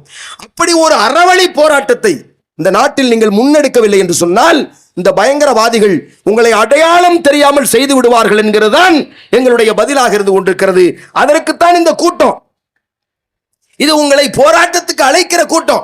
ஆனால் முஸ்லிம்கள் எப்படி இருக்கிறாங்க? உங்களை போன்றே உட்கார்ந்து கொண்டிருக்கிறது. கடைகளிலே கேட்டுக் கொண்டிருக்கிற முஸ்லிம்கள்ட்ட ஓரளவுக்கு விழிப்புணர்வு இருக்கு. முஸ்லிம் சொத்துக்களை, வக்பு சொத்துக்களை இந்த நரேந்திர மோடி மகா பாவி அர்ப்பணிக்க போறாருங்கிற அந்த அச்சத்துல நீங்க எல்லாம் வந்திருக்கிறீங்க. ஆனால் பல பேருக்கு இதை பற்றி என்னன்னு தெரியல. சில பெண்கள் என்ன சொல்லுகிறார்கள்? வக்பு சொத்துனா நமக்கு ஒன்றும் தரலையே சொத்து. சில ஆண்கள் நினைக்கிறாங்க முஸ்லிம் சொத்து, முஸ்லிம் சொத்துன்னு சொல்றாங்க. இதுவரைக்கும் நம்ம பள்ளிவாசல் இந்த சொத்து நமக்கு தரவே இல்லையேன்னு. முஸ்லிம்களுக்கு யாருக்காவது பங்கு வைக்கிற சொத்தா இது? அப்படி இல்லை, உங்களுடைய சொத்து தான் இது. எதற்காக? நீங்கள் தொழுகிறது உங்களுடைய சொத்து. இந்த பள்ளிவாசல் இல்லைன்னா எங்க போய் நீங்க கல்யாணம் பண்ணுவீங்க? எங்க போய் அல்லாஹுவை வணங்குவீங்க? மதரசா இல்லைன்னா உங்க பிள்ளைகள் எப்படி அல்லாஹுவை தெரிந்து கொள்வார்கள்? எப்படி படிப்பார்கள்? அடக்கம் செய்யறதுக்கு கபரஸ்தான் இல்லைன்னா சுடுகாட்டிலே உங்களை கொண்டு போய் அடக்கம் பண்றது. சிந்தித்து பாருங்க. அப்ப இதுதான் நம்ம சொத்து, அதற்கான சொத்து தான் அது. ஆனால் அதையும் ஏழைகளுக்கு வீடு கொடுக்கிறதுக்கு கொடுக்கலாம், அதையெல்லாம் பண்ணலாம். கடைகள் கட்டி வாடகைக்கு விடலாம். கபர்ஸ்தானை சுத்தி மதில் சுவர் எழுப்பி இருக்கிறமே, அந்த மதில் சுவர் எல்லாம் கடைகள் பண்ணலாம். அப்ப அது பாதுகாப்பா இருக்கும். இனிமேல் அதை செய்ய வேண்டும். ஆனால் அப்படியெல்லாம் செய்யாதனுடைய விளைவு இந்த வேலூர் மாவட்டத்துல, திருவண்ணாமலை மாவட்டத்துல பல்லாயிரக்கணக்கான ஏக்கர் நிலங்களை அரசியல் எச்சில் பிளப்பு நடத்துகிறவர்கள் அபகரித்திருக்கிறார்கள். எங்கிட்ட கொண்டு போய் காட்டினாங்க. எம்எல்ஏ சமத அவர்களும் நானும் அந்த ஊருக்கு சென்று அந்த வேலூர்ல திருவண்ணாமலையில ஒவ்வொரு சொத்தாக போய் பார்த்தோம். 10 acre, 5 acre, 20 acre, 50 acre, 100 acre அபகரிக்கப்பட்டு எவனோ வாடகை வாங்கிட்டு இருக்கான். அப்ப நான் கேட்டேன், முன்னாடி அவங்க அப்பா முஸ்லீமா இருந்தாரா, ஏதாவது கிராஸ் இருக்கான்னு நான் கேட்பனா இல்லையா? அப்படி ஏதாவது இருக்குமல்ல. நம்ம ஆளுங்க போய் அங்க போய் ஒரு கல்யாணம் பண்ணி ஏதாவது குழந்தைகளை பெற்றுட்டு அப்படியே வந்து அவனெல்லாம் வந்து சேர்ந்து அப்படி ஏதாவது இருக்குதான்னு கேட்கிற அளவுக்கு அங்க சொத்து ஆக்கிரமிக்கப்பட்டிருக்கிறது சகோதரர்களே. அதைத்தான் இப்ப நம்ம மீட்டெடுப்பதற்காக யாரு கையில போயிருச்சு? இப்போ ஒன்றிய அரசின் கையிலே போனதை எதிர்த்து நம்ம நீதிமன்றத்துக்கு போயிருக்கிறோம். நம்முடைய நீதிமன்றம் நல்லவர்களை கொண்டு நீதிபதியா இருக்காங்க. சில நீதிபதிகள் என்னவாக இருக்கிறாங்க? ரஞ்சன் கோகாய்னு ஒரு நீதிபதி பாபர் மசூதிக்கு தீர்ப்பு வழங்கினவன். தீர்ப்பு சொல்லிக்கிட்டே இருந்தான், நல்ல நல்ல வார்த்தைகளா சொல்லிக்கிட்டே இருந்தான். இந்த மசூதிக்கு கீழே கோயில் கிடையாது, அகழ்வ ஆராய்ச்சியில் அப்படி ஒரு செய்தி கிடையாது என்றெல்லாம் பேசிக்கொண்டு கடைசியில் என்ன சொல்லிட்டான்னா, இந்த வெகுஜன மக்களுடைய எண்ணத்தின் அடிப்படையில் நாங்கள் என்ன பண்றோம், இந்த பாபர் மசூதி இடத்தை ராமர் கோயில் கட்டுவதற்கு அனுமதிக்கிறோம்னு சொல்லிட்டு எம்பி சீட் வாங்கிட்டு அவன் போயிட்டான். ரஞ்சன் கோகாய்ங்கிற ஒரு நீதிபதி பாபர் மசூதி நிலத்தை ராமர் கோயிலுக்கு கொடுத்துட்டு ஒரு ராஜ்யசபா எம்பி வாங்கிட்டு ஒரு பொங்கலை வாங்கிட்டு அவன் போயிட்டான். புரியுதுங்களா உங்களுக்கு? இப்படிப்பட்டவர்களும் நீதிமன்றத்தில் உட்கார்ந்தா என்ன பண்றது? இப்ப 5ஆம் தேதி ஒரு இவங்க கொண்டு போய் அதுவை தாக்கல் செய்த உடனே அவன் மறுபரிசீலனை பண்ணுவாங்க, தீர்ப்பு வரும். ஆனால் இது நேர காலதாமதம் ஆயிடுச்சுன்னா 14ஆம் தேதி வேற ஒரு எம்பி இங்கே வேற ஒரு நீதிபதி மாற்றலாகிறார். அவர் ரிட்டையர்ட் ஆகிறார். ஏற்கனவே இருந்த நீதிபதி ரிட்டையர்ட் ஆகி அடுத்த நீதிபதி உட்காருவதற்கு வேலை நடந்து கொண்டிருக்கிறது. அந்த நீதிபதி RSS சிந்தனையாளராக இருந்தால் நம்ம சொத்து சுவாகா. அதுக்கப்புறம் என்ன பண்ணணும்? அதுக்கப்புறம் உயிரோடு இருந்து பிரயோஜனம் இல்லை. நல்லா புரிஞ்சுக்குங்க. அதுக்கப்புறம் முஸ்லிம்கள் எப்படிப்பட்ட போராட்டத்தை நீங்கள் முன்னெடுக்க வேண்டும் என்று சொன்ன இந்த தீர்ப்பு நியாயமா வர்ற வரையில நம்ம போராட்டம் ஓயாது, இந்திய அளவில் ஓயாது. இது முதல் கட்ட போராட்டம், இது ஒரு இன்ட்ரோடக்ஷன், இது ஒரு அறிமுக போராட்டம். இந்த போராட்டம் எங்கள் உயிர் போய் நிக்கிற போராட்டமாக மாறணும். இன்ஷா அல்லாஹ் துஆ செய்யுங்க நீங்க அனைவரும். அதுக்கப்புறம் என்ன? மானம் இழந்து, மரியாதை இழந்து, வரலாறு இழந்து, நாம வாழ்ந்த அடையாளத்தை இழந்து, பள்ளிவாசலை இழந்து, கபர்ஸ்தானை இழந்து, மதரசாவை இழந்ததுக்கு அப்புறம் ஒரு சோறு திங்கிற வாழ்க்கை எங்களுக்கு இங்க தேவையா? மானத்தோடு செத்துருவோம். நாங்க சாகும்போது சும்மா சாக மாட்டோம், மானத்தோடு தான் சாகுவோம். புரிஞ்சுக்குங்க. இது அரசாங்கம் புரிஞ்சுக்கணும். மானம் இழந்து இந்தியாவில் ஒருபோதும் நாங்கள் இறக்க மாட்டோம். எங்கள் உயிர் போகுமானால் மானத்தை நிலைநாட்டி விட்டு போவோம். வாழ்ந்தாங்கடா இப்படி ஒரு சமுதாயம் என்பதை இந்த உலகத்துக்கு தெரிவித்து விட்டு தான் நாங்கள் போவோம். எங்க சொத்துக்கள் நீங்க இப்படி கை வைக்க? இன்னைக்கு நேத்து உள்ள சொத்து இல்ல. நபிகள் நாயகம் ஸல்லல்லாஹு அலைஹி வஸல்லம் காலத்துல இருந்து இந்தியாவில் முஸ்லிம்களுக்கு சொத்து இருக்கு. உங்களுக்கு தெரியுமா? கொடுங்கல்லூர்ல, கேரளாவில் கொடுங்கல்லூர்ல சேரமான் பெருமாள் என்று ஒரு மன்னர் இருந்தார். அவர் நபிகள் நாயகம் ஸல்லல்லாஹு அலைஹி வஸல்லம் பிரச்சாரத்தை கேள்விப்பட்டு அங்கே இருந்து ஹிஜ்ரத் போகிறார். எங்கே போகிறார்? நபிகள் நாயகம் ஸல்லல்லாஹு அலைஹி வஸல்லம் பார்ப்பதற்கு அவருடைய சிஷியர்களை எல்லாம் அழைத்துக் கொண்டு, மந்திரிகளை எல்லாம் அழைத்துக் கொண்டு மக்காவுக்கு சென்றார். மக்காவுக்கு போய் ரசூலுல்லாஹ்வை பார்த்துட்டு கலிமா சொல்லி இஸ்லாத்துல சேர்ந்துட்டு அவர் அங்கிருந்து ஹஜ்ஜையும் முடித்துக் கொண்டு அங்கிருந்து அப்படியே யமன் வழியாக, யமன்ல சலாலான ஒரு இடம் இருக்கு, அந்த வழியாக இந்தியாவுக்கு வந்து கொண்டிருந்தார். சலாலா வந்த உடனே அவர் உடல்நிலை பாதிக்கப்பட்டுருச்சு. அப்ப அவர் என்ன சொன்னார்னா, நீங்க எல்லாம் ஊருக்கு போன உடனே நாட்டுக்கு, நான் ஒருவேளை இறந்து விட்டால் நீங்கள் நாட்டுக்கு சென்றவுடன் முதலாக ஒரு பள்ளிவாசலை நீங்கள் எழுப்ப வேண்டும் என்று சொல்லி அவர் சொல்லிவிட்டு இறந்து விட்டார். யார்? சேரமான் பெருமாள் என்ற மன்னர் இஸ்லாத்தை தழுவி பள்ளிவாசல் கட்டுங்கள் என்று உத்தரவு போட்டுவிட்டு யமன் தேசத்தில் இறந்து விட்டார், சலாலாவில். அவர்களை சார்ந்தவர்கள் இங்கே வந்தவுடன் பள்ளிவாசலை எழுப்பினார்கள். அது இந்தியாவின் முதல் வக்ஃப் சொத்து. எப்போ? நபிகள் நாயகம் ஸல்லல்லாஹு அலைஹி வஸல்லம் மக்காவில உயிரோடு பிரச்சாரம் பண்ணிட்டு இருக்கிற காலத்துல இங்க இஸ்லாம் வந்துருச்சு, பள்ளிவாசல் வந்துருச்சு. இந்த சொத்தை இப்ப நீங்க டாக்குமெண்ட் கேட்கிற, இந்த சொத்துக்கு டாக்குமெண்ட் கேட்கிறார். எப்போ? சேரமான் பெருமாள் கட்டிய பள்ளிவாசலுக்கு டாக்குமெண்ட் கேட்கிற முட்டா பையனை எப்படா டாக்குமெண்ட் இருக்கும்? இந்த நாட்டில் எந்த கோயிலுக்கு டாக்குமெண்ட் இருக்கு? நான் கேட்கிறேன். எங்கள் சகோதர சமுதாயத்தை சார்ந்தவர்கள், இந்த இந்து பெருமக்கள், எங்களோடு உணம்பரவா சகோதரர்களாக, அண்ணன் தம்பிகளாக, மாமன் மச்சான்களாக, எங்களோடு எல்லா நிலையிலும் அவர்களோடு நாங்கள், எங்களோடு அவர்கள் கலந்து வாழுகிற ஒரு உறவாக எங்கள் இந்து அன்பு சகோதரர்கள் இருக்கிறார்களே, அவர்கள் பழனி கோயிலுக்கு போறாங்க. பழனி கோயிலுக்கு டாக்குமெண்ட் இருக்கா? திருப்பதி கோயிலுக்கு டாக்குமெண்ட் இருக்கா? சபரிமலை ஐயப்பன் கீழே வாவரை தொழாமல் அவர்கள் சபரிமலைக்கு போக மாட்டார்கள். நாங்க தொழ மாட்டோம் பாபரை யார் தொழுகிறார்? வாவர் என்று அவர்கள் அங்க ஒருத்தர் அடக்கம் ஆயிருக்கிறாரு. அவருடைய சமாதிக்கு போய்விட்டுத்தான் அவருடைய நண்பரான ஐயப்பனுக்கு போவார்கள். அந்த சமாதிக்கு வந்தவுடன் லா இலாஹ இல்லல்லாஹ் என்று சொல்லுவார்கள். ஒவ்வொரு ஐயப்ப பக்தரும் கேட்டு பாருங்க. சபரிமலைக்கு மாலை போட்ட நம்முடைய சகோதரத்தை கேட்டு பாருங்க.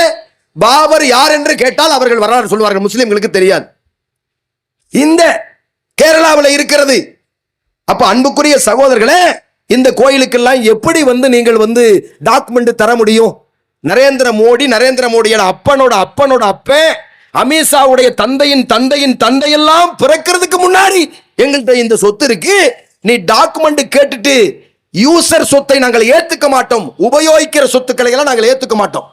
உபயோகிக்கிறீங்கன்னா அது கவர்மெண்ட் சொத்துங்கிறோம். இவ்வளவு காலம் கபரஸ்தானை உபயோகித்திருக்கிறோம். எத்தனை கபரஸ்தானுக்கு டாக்குமெண்ட் இருக்கு? திப்பு சுல்தான் காலத்துல கோயம்புத்தூர்ல திப்பு சுல்தான் கபரஸ்தான் சொல்லி லங்கர்ஹானாவில் இருக்கு. நீ கபரு கேட்டா கூட தர முடியாது, கபரஸ்தானுடைய டாக்குமெண்ட் கேட்டா தர முடியுமா? இப்படி இம்சிக்கிறார்கள். டாக்குமெண்ட் உள்ள சொத்துக்கள் தனி, டாக்குமெண்ட் இல்லாத சொத்துக்கள் தனி. அப்படித்தான் எல்லா மதத்திற்கும் இந்த நாட்டில் இருக்கிறது. ஆனால் அவர்கள் அதை பறிப்பதற்கு, அபகரிப்பதற்கு திட்டம் போட்டு இந்த சொத்துக்கான விளக்கத்தை அவர்கள் கேட்கிறார்கள் என்று சொன்னால் எத்தனை காலத்திற்கு இந்த கொடுமையை தாங்கிக் கொண்டு நாம் இருக்க முடியும்? அதனால்தான் அற போராட்டத்தை முன்னெடுங்கள். சம்பாரிச்சு எங்க போக போறோம்? நம்முடைய கடைசி புகலிடம் எதிரிமா கபரஸ்தான். எவ்வளவு கோடிகளை நீங்கள் சம்பாதித்தாலும், எவ்வளவு மாட மாளிகளை கட்டி நீங்கள் வாழ்ந்தாலும், நீங்க தான் தொண்டில பெரிய கோடீஸ்வரனா இருந்தாலும் கடைசியில உங்களுடைய இடம் எது? உடுக்கிற துணியை உருவிட்டு வெள்ள துணியில அடக்கம் செய்யப்பட்டு நீங்கள் அடக்கம் செய்கிற கபர்ஸ்தான் தான் கடைசி உங்களுக்கு இடம். அங்கேயாவது நீங்கள் இருப்பீர்களா? மண்ணோடு மண்ணாய் மக்கி போனதற்கு பிறகு அல்லாஹ் விட்டு போகக்கூடிய இந்த உடம்பு இது. ஆனால் இந்த சத்திய மார்க்கத்தை பரப்புகிற, இந்த சத்தியத்தின்படி வாழுகிற, அதன்படி வணங்குகிற பள்ளிவாசலை மீட்டெடுப்பதற்காக அந்த உயிர் போகட்டுமே, அதற்குத்தான் நாங்கள் உங்களை அழைக்கிறோம். எந்த மறுமை இல்லாத, கடவுள் நம்பிக்கையே இல்லாத, அல்லது கடவுள் நம்பிக்கை அவர்கள் அளவில் உள்ள ஈமான் என்றால் என்னவென்று தெரியாத விவசாயிகள், பஞ்சாபினுடைய விவசாயிகள், அதை சார்ந்த பகுதியில் உள்ளவர்கள் இந்த வேளாண்மை சட்டத்துக்கு எதிராக டெல்லியில போராடினாங்க. தெரியுமா உங்களுக்கு? இந்த ஒன்றிய பாஜக அரசை எதிர்த்து, நரேந்திர மோடி அமித்ஷாவின் கோமாளித்தனமான சட்டத்தை எதிர்த்து டெல்லியை முற்றுகையிட்டார்கள். எல்லோரும் போராட வாருங்கள் என்று சொல்லி அவர்கள் அந்த விவசாயிகள் அழைப்பு கொடுத்தார்கள். ஒரு பெரியோர் லாரியில கொஞ்சம் பேர் வந்தாங்க, வந்துட்டே இருந்தாங்க. லாரியில கொஞ்சம் பேர் வந்தாங்க. ஏப்பா லாரியை ஓரமா நிறுத்துமானாங்க. அவர்கள் சொன்னார்கள், லாரி முழுவதும் அரிசியோடு வந்திருக்கிறோம். எதுக்குப்பா அரிசி? அதான் 6 மாசம் போராட போறோம்ல. 6 மணி நேர போராட்டத்துக்கு கூப்பிட்டால் விவசாயிகள் 6 மாசம் போராட்டத்துக்கு அரிசி எடுத்துட்டு வந்துட்டான். பின்னாடியே இன்னொரு லாரி வருது. எப்ப இதுல என்ன இருக்கு? இதுலயும் 6 மாசத்துக்கு அரிசி. ஏற்கனவே ஒரு வண்டி வந்துருச்சு, அது முதல் 6 மாசம், இது 2வது 6 மாசம். என் அன்பு சகோதரர்களே, திடீர்னு ஒருத்தர் என்ன பண்றான்? தகரத்தை போட்டு ரோட்ல செட்டு போடுறான். எதுக்குன்னு கேட்டா பாத்ரூம் கட்டுறான் ரோட்ல. யாரு? வேளாண்மை சட்டத்தை எதிர்த்து போராட்டம் நடத்திய விவசாயிகளுடைய நிலையை பாருங்கள். எப்படிப்பட்ட உறுதியானவர்கள். ஒருவர் என்ன பண்றாரு? Iron box, table, dress iron பண்ணி தர்ற யாராவது ட்ரெஸ் கொண்டு வாங்க போராட்டத்துக்கு வந்திருக்கிறவர்களுக்கு. ஒருத்தர் ரொட்டி சுட்டுக்கிட்டே இருக்கிறார், ஒருத்தர் குழம்பு சமைச்சுக்கிட்டே இருக்கிறார். இதெல்லாம் பரவாயில்ல. ஒருத்தர் கூலர் ஃபிட் பண்ணிக்கிட்டு இருக்கிறார். அப்ப கூலருக்கு கரண்ட் வேணுமல்ல, இன்னொருத்தர் கரண்ட் தயார் பண்ணிட்டு இருக்கிறார். எங்க? போராட வந்தவர்கள். வேளாண்மை சட்டத்தை குப்பை கூடையிலே போடுவதற்கு அரசாங்கம் என்ன பண்ணிச்சு? நரேந்திர மோடியினுடைய இந்த அறிவார்ந்த அரசு என்ன தெரியுமா பண்ணிச்சு? அட்ரா ரோட்ல ஆணினா, ரோட்ல கொண்டு வந்து ஆணி அடிச்சான். அவன் என்ன பண்ணான்? டிராக்டர்ல ஒரு கொக்கி போட்டு இழுத்து ஆணியெல்லாம் தூக்கி ஓரமா போட்டான். பெரிய பெரிய பாறை போன்ற உருள் கற்களை கொண்டு வந்து ரோட்ல போட்டான். அதையெல்லாம் அடிச்சு நொறுக்கி தரமட்டமாக்கினார்கள் விவசாயிகள். கடைசியில ஒன்றிய அரசு அமித்ஷாவும் மோடியும் தோற்று போய் அவர்கள் காலிலே விழுந்து அந்த சட்டத்தை வாபஸ் பெற்றார்கள். அதை விட பயங்கரமான போராட்டத்தை முஸ்லிம்களான நீங்களும் முன்னெடுக்காவிட்டால் இந்த சொத்து அவனுக்கு தான். இதுதான் அழைப்பு போராட்டம். அல்லாவின் பாதையில் எதையாவது செய்துவிட்டு அல்லாஹுவை சந்திக்கிற வாய்ப்பை அல்லாஹ் தந்திருக்கிறார். இதெல்லாம் ஒரு வாய்ப்பு, இதெல்லாம் பம்பர் பரிசு. முஸ்லிம்களுக்கு இந்தியாவில் கிடைச்சி எப்படா சொர்க்கத்துக்கு போறதுன்னு இருந்தோம். எப்படி நம்ம சொர்க்கத்துக்கு போறது? நம்முடைய அமல்களை கொண்டு நம்ம சொர்க்கத்துக்கு போக முடியுமா? அல்லாஹ்வுடைய கருணை கொண்டுதான் போக முடியும். இறைவா எங்கள் மீது கருணை காட்டுன்னு எங்கள் பெரியோர்கள் முன்னோர்கள் துவா செய்தனுடைய விளைவு இந்த நரேந்திர மோடி அரசாங்கத்தை வீட்டுக்கு துரத்துவதற்காக அல்லாஹ் நமக்கு இந்த வாய்ப்பை தந்திருக்கிறான். அவர்கள் தலையிலேயே அவர்கள் மண்ணள்ளி போட போறாங்க. இந்த வக்ஃபு சட்டத்தின் மூலமாக உங்க தலையிலேயே நீங்க மண்ணள்ளி போட போறீங்க. ஏந்தா இந்த வக்ஃபை தொட்டமோன்னு ஆகக்கூடிய நிலையை உருவாக்காம நாங்க உட்காரவே மாட்டோம். நாங்க பள்ளிவாசலை இழந்து, கபர்ஸ்தானை இழந்து, மதரசாக்களை இழந்து நாங்கெல்லாம் இங்கே உயிரோடு வாழ்வதில் என்ன அர்த்தம் இருக்க முடியும்? சிந்தித்து பாருங்கள் சகோதரர்களே. ஒவ்வொரு சொத்தாக இவர்கள் அபகரித்துக் கொண்டிருக்கிறார்கள். எத்தனையோ பள்ளிவாசல்களை இவர்கள் அடித்து நொறுக்கி இருக்கிறார்கள். தொடர்ந்து இந்த நிலை நமக்கு இருந்து கொண்டே இருக்கிறது. 1979 இதே மாதிரி தான் 55 பள்ளிவாசலை அவர்கள் இடித்து தரைமட்டமாக்கினார்கள். எங்கே? மாலேகான்ல பள்ளிவாசலை இடித்தார்கள். 1959 பாகல்பூர்ல 57 பள்ளிவாசல். 1990 ஹைதராபாத்ல ஒரு கலவரத்தை உருவாக்கினார்கள். இந்த ஹைதராபாத்ல ஒரு கலவரத்தை உருவாக்கி கலவரம் 1979 மத்திய பிரதேசத்தில் ஒரு கலவரத்தை உருவாக்கி 55 பள்ளிவாசல்களை இடிச்சாங்க. 1989 பாகல்பூர்ல அதே மாதிரி பள்ளிவாசல்களை இடித்தார்கள். அதே மாதிரி தொல்லியல் துறை ஆய்வு செய்கிறாங்க. எத்தனை பள்ளிவாசல் தெரியுமா இந்தியாவில் பூட்டு போடப்பட்டிருக்கிற பள்ளிவாசல்? நான் பேசிக் கொண்டிருக்கிற போது தொல்லியல் துறையினுடைய ஆய்வுல 118 பள்ளிவாசல்கள் பூட்டு போடப்பட்டிருக்கிறது இந்தியாவில். நீங்க தொழ முடியாது. 1000 வருஷம் 800 வருஷ பள்ளிவாசல்கள் இன்றைக்கு பூட்டு போட்டிருக்கிறாங்க. எப்படி அந்த பள்ளிவாசலை தொழ முடியும்? ஹைதராபாத்ல 57 பள்ளிவாசல், 108 பள்ளிவாசல், 77 பள்ளிவாசல் இடிச்சாங்க. 2002 பிப்ரவரியில குஜராத்ல ஒரு கலவரத்தை உருவாக்கினார்கள். எல்லோரும் சொல்லுவார்கள் 5000 முஸ்லிம்கள் கொல்லப்பட்ட அந்த கலவரம் சொல்லுவீங்களே, அது கலவரம் அல்ல, இன சுத்திகரிப்பு. அங்க ஒரு பக்கம் இன சுத்திகரிப்பு நடந்து கொண்டிருந்தது. அங்க பள்ளிவாசல் எத்தனை பள்ளிவாசல் தெரியுமா அடிச்சாங்க? இந்திய வரலாற்றிலேயே அவ்வளவு பள்ளிவாசல் இடிக்கப்பட்டதில்லை. 256 பள்ளிவாசல் குஜராத்தில் இடிச்சாங்க. இன்ன வரைக்கும் அந்த பள்ளிவாசல்கள் இடிக்கப்பட்ட இடத்துல பள்ளிவாசல் 2வது கட்டப்படவில்லை. ரோடு போட்டான். எங்கெல்லாம் பள்ளிவாசல் இடித்தானோ அது மேல ரோடு போட்டு விட்டான். இன்னும் சில இடங்களில் குப்பையை கொட்டி குப்பமேடாக்கிட்டான். பள்ளிவாசல் இருந்த இடத்துலங்க குப்பமேடாக்கி விட்டான் சகோதரர்களே. ரோடு போட்டுட்டான் சகோதரர்களே. இந்த பாவிகள் நம்ம பள்ளிவாசலை பாதுகாப்பானா? இவன் தான் கபரஸ்தானை பாதுகாக்க போறானா? இவன் தான் பெண்களை பாதுகாக்க போறானா? சிந்தித்து பாருங்க. இப்படி நாடு முழுவதும் அமளிதுமளியை உருவாக்கி நம்முடைய சொத்துக்களை பிடுங்கி தொல்லியல் துறையினுடைய அகழ்வாய்வுல 118 பள்ளிவாசல்களை இன்றைக்கு பூட்டு போடப்பட்டிருக்கிற நிலையில இந்த வேலூர்ல ஜலகண்டேஸ்வரன் கோயில்னு கோட்டையில ஒரு கோயில் இருக்கிறது. பக்கத்துல ஒரு பள்ளிவாசல் இருக்கிறது. ரெண்டுமே தொல்பொருள் ஆராய்ச்சியாளர்களால் ஆய்வு செய்யப்பட்ட இடம். ஆனால் ஜலகண்டேஸ்வரன் கோயிலை திறந்து விட்டு வணங்க அனுமதித்த அவர்கள் இன்று வரை 10,000 பேரை திரட்டி நாம போராடி இருக்கிறோம். இன்ன வரைக்கும் அந்த பள்ளிவாசலை திறக்கல. பள்ளிவாசலை திறந்தால் நம்ம தொழுவோம். நம்ம இந்த கோட்டையை ஆட்சி செய்த அடையாளம் இருக்கும். அந்த அடையாளம் இருக்கக்கூடாது என்பதற்காக இவர்கள் சிதைக்கிறார்களே. எப்படி இவர்களை நீங்கள் இதையெல்லாம் வைத்துக்கொண்டு இந்த முஸ்லிம்களுடைய படுகொலை எல்லாம் வைத்துக்கொண்டு முஸ்லிம்கள் சும்மா இருக்கிறோம்? இந்த குஜராத்தில் நடந்த படுகொலையை எம்புரான் என்று சொல்லி பிருத்திவிராஜ் என்ற ஒரு நடிகன் ஒரு சினிமா எடுத்தான் கேரளாவில். இப்போ அந்த படத்தை போடக்கூடாதுன்னு RSS பயங்கரமா போராடுறான். எப்படிங்க? அந்த படம் என்ன சொல்லுதுன்னா, குஜராத்தில் முஸ்லிம்கள் படுகொலை செய்யப்பட்டார்கள். அந்த காட்சிகளை காட்டுறான். அதுல முஸ்லிம்களை படுகொலை செஞ்ச நரோடா பாடியாவில 100க்கும் மேற்பட்ட முஸ்லிம்களை படுகொலை செய்த ஒரு பயங்கரமான அயோக்கிய இருக்கான். அவன் பேர் பாபு பஜ்ரங்கி. அவன் பேரையே அந்த படத்துல உள்ள வில்லனுக்கு வச்சுட்டான். அவன் பேர் பாபு பஜ்ரங்கி.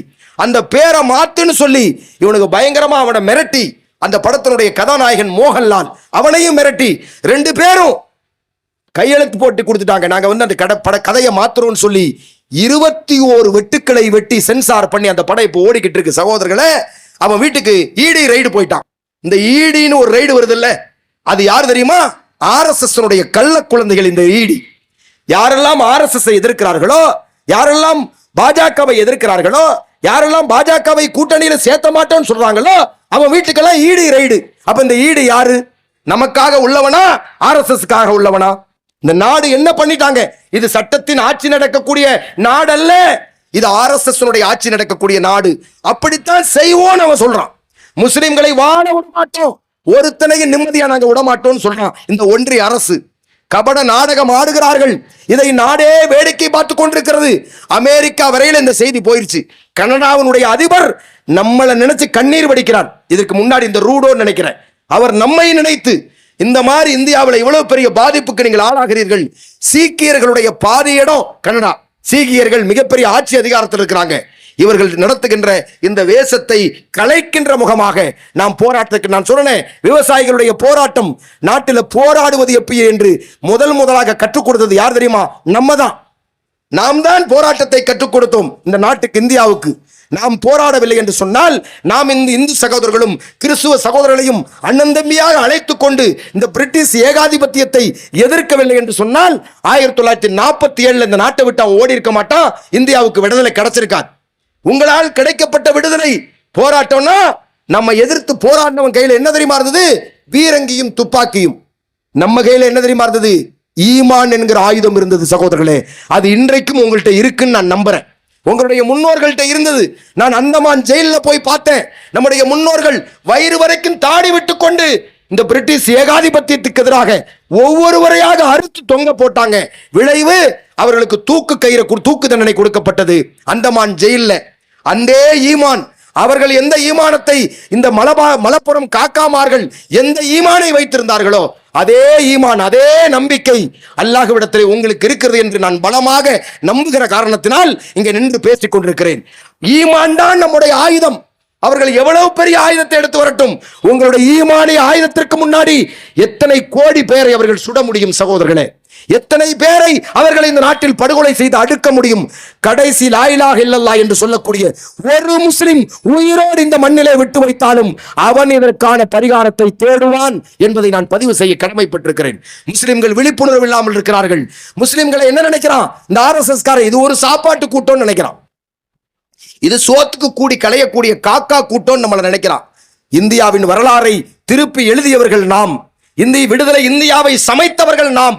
நம்முடைய சகோதர இந்துக்கள், சகோதர கிறிஸ்துவர்கள் எல்லோரும் நம்மளோட அண்ணன் தம்பிகளாக நிற்கிறார்கள். முஸ்லிம்களுடைய சொத்தை யார் நமக்காக சுப்ரீம் கோர்ட்ல வாதாடியது யார் தெரியுமா? கபில் சிபில் என்ற ஒரு இந்து. கபில் சிபில் முஸ்லிமா? நமக்காக வாதாடியவர், நமக்காக பேசுபவர், நமக்காக RSS கார வக்கீல்கிட்ட கேள்வி கேட்டது யார் தெரியுமா? ஒரு சுப்ரீம் கோர்ட்டினுடைய தலைமை நீதிபதியா இருக்கக்கூடிய ஒரு இந்து நீதிபதி தான் கேள்வி கேட்டார். நீங்கள் தொடர்ந்து முஸ்லிம்களை வஞ்சிக்கிறீர்கள், அபகரிக்கிறீர்கள் என்று இன்னைக்கு எல்லா பத்திரிகைகளும் எல்லா தொலைக்காட்சிகளும் அதை எழுதி கொண்டிருக்கிற நேரத்தில் திடீர்னு மாயமாய் பகல்காம் தாக்குதல் என்ன நடந்ததோ அல்லாஹ் ஒருவனுக்கு தான் தெரியும். எல்லாமே வக்ஃபு போர்டினுடைய விஷயம் ஓடிட்டு இருக்கு. நான் கேரளாவை கவனிக்கிறேன், ஆந்திராவை கவனிக்கிறேன், கர்நாடகாவை கவனிக்கிறேன். தமிழ்நாட்டினுடைய தொலைக்காட்சியை ஒரு நாளைக்கு 1 மணி நேரம் 1/2 மணி நேரம் தொலைக்காட்சியை பார்க்கிற எல்லா டிவியுமே இந்த வக்ஃபு சொத்தை அபகரித்தலை பற்றி நாராக பிஜேபியை கிழித்துக் கொண்டிருக்கிற நேரத்தில் பாராளுமன்றத்தை பார்க்கிறேன். திராவிட முன்னேற்ற கழகத்தினுடைய எம்பிக்கள், அந்த தங்கமான எம்பிக்களை நாம் அனுப்பினோம். 39-40 பேரை நாம் அனுப்பணும்ல. ஒருவர் தவறாமல் பாராளுமன்றத்தில் நரேந்திர மோடி அமித்ஷாவை கட்டி போட்டு உட்கார வச்சுட்டாங்க. பதில் சொல்ல முடியல, ஊமைகளா உட்கார்ந்துட்டாங்க. ஆனால் திராவிட முன்னேற்ற கழகத்தினுடைய எம்பிக்கள் அடுத்து நொறுக்கினார்கள் கேள்வியிலே. ஒன்றுமே செய்யவில்லை.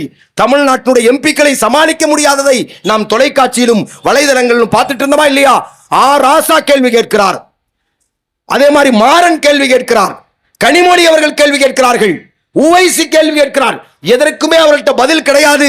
நாங்க முஸ்லிம் சொத்தை பாதுகாக்கிறோங்கிற ஒரு வார்த்தையை தவிர அவர்கள்ட்ட பதில் இல்லை. நம்ம திராவிட முன்னேற்ற கழகத்திற்கு ஓட்டு போடுங்கள் என்று உங்கள்கிட்ட கேட்டோமே, இதற்குத்தான் திமுகவுக்கு நாங்கள் ஓட்டு கேட்டோம். அதனுடைய விளைவாக அந்த பாராளுமன்றத்தில் இருக்கக்கூடிய உறுப்பினர்கள் அத்துணை பேரும் நம்முடைய காங்கிரஸ் உறுப்பினர்கள், திராவிட முன்னேற்ற கழகத்தினுடைய எம்பிக்கள், கம்யூனிஸ்ட் கட்சியினுடைய எம்பிக்கள், சமாஜ்வாதி கட்சியினுடைய எம்பிக்கள், உவைசி கட்சியினுடைய எம்பிக்கள் எல்லாம் பாராளுமன்றத்தில் 232 எம்பிக்கள் நமக்காக வாக்களித்திருக்கிறார்கள். அவர்களுக்காக ஒரு கைதட்டுங்கள் சகோதரர்களே, ஆதரவு தெரிவிப்போம், அவர்களை பாராட்டுவோம் சகோதரர்களே. இதுதான் நமது இந்தியா. முஸ்லிம்கள் பேசுகிறார்களோ இல்லையோ, முஸ்லிம்களுக்காக என் பெரியசாமி இந்து பேசுகிறார். ஒரு கவுன்சிலர் தான் அவர். முஸ்லிம்களுடைய நலனிலை அக்கறை கொண்டவர், முஸ்லிம்களுக்கு அநியாயம் நடக்கக்கூடாது, இந்துவுக்கும் அநியாயம் நடக்கக்கூடாது என்று ஒரு பெரிய சாமி, ஒரு குப்புசாமி, ஒரு ராமசாமி இந்த நாட்டில் பேசுகிறார்கள். ஒரு பீட்டர் அல்போன்ஸ் என்ற கிறிஸ்துவர் நமக்காக பேசுகிறார். திராவிட முன்னேற்ற கழகத்தினுடைய தலைவர் மு.க. ஸ்டாலின் அவர்கள் சட்டமன்றத்தில் இந்த சட்டத்துக்கு எதிராக தீர்மானம் நிறைவேற்றியதை நாங்கள் வரவேற்றுகிறோம் சகோதரர்களே. அதுதான் நாங்கள் திராவிட முன்னேற்ற கழகத்தோடு நிற்கிறோம், நம்மளை எல்லாம் பாதுகாக்கிறோம், முஸ்லிம்களுக்கு எந்த அநியாயமும் நடக்கக்கூடாதுன்னு சொன்ன அண்ணா திராவிட முன்னேற்ற கழகம் இப்பொழுது பாதம் தாங்கி முன்னேற்ற கழகமாக மாறி இருப்பதை கடுமையாக நாங்கள் கண்டிக்கிறோம். பிஜேபியில நீங்க பிஜேபியை கொண்டு போய் அதிமுகவில் சேர்த்து பிஜேபிக்கு நீங்க சீட்டு கொடுக்கலன்னு சொன்னா ஒரு சீட்டு கூட எதிர்காலத்தில் தமிழ்நாட்டில் பிஜேபி வர முடியாது.